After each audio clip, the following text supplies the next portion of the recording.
We begin this evening with fresh warnings about what we could see in Washington and across the nation should Donald Trump return to the White House. Remember, he is currently a defendant in multiple cases.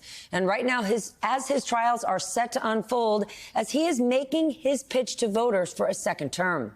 Over the last few days, he has been on the losing end of several appeals in two of his trials. The gag order in the New York civil fraud case remains, and his claim to be immune from prosecution in the federal election case has been officially rejected.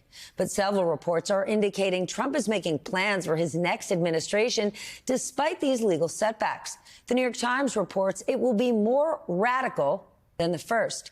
And the former president and his advisors' extreme ideas would have a better chance of becoming reality, since the forces that restrained him would be weaker this time around. The Atlantic magazine's latest issue is devoted to sounding the alarm about what Trump 2.0 would look like. As we like to say on the 11th hour, the truth matters, but only if you hear it. And in the interest of the truth, I want to share some of what Donald Trump told a live audience in Iowa this weekend, and we warn you, it is not true. Joe Biden is not the defender of American democracy. Joe Biden is the destroyer of American democracy, and it's him and his people. We have to take our country back.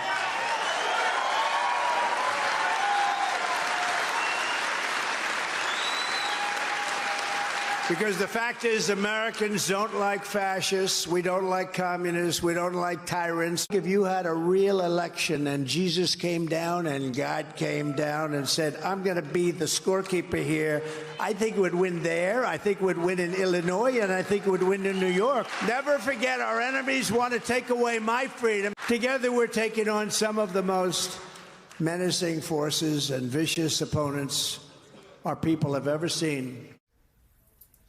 Reminder, Donald Trump, who has been indicted in federal court for trying to overturn the 2020 election, is out there calling Joe Biden the destroyer of democracy. That is what many would call projection. Former January 6th committee vice chair Liz Cheney is also warning about the threat of the former president. Here's what she told our colleague Rachel Maddow earlier this evening.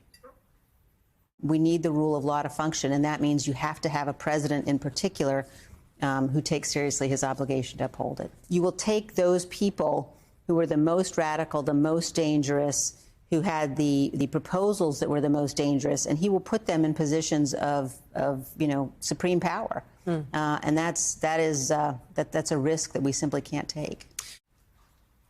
Keep in mind, there are just 13 weeks left until Super Tuesday on March 5th. That is when Donald Trump, many believe, could lock up the Republican presidential nomination. And that will be one day after his federal election interference trial is set to begin.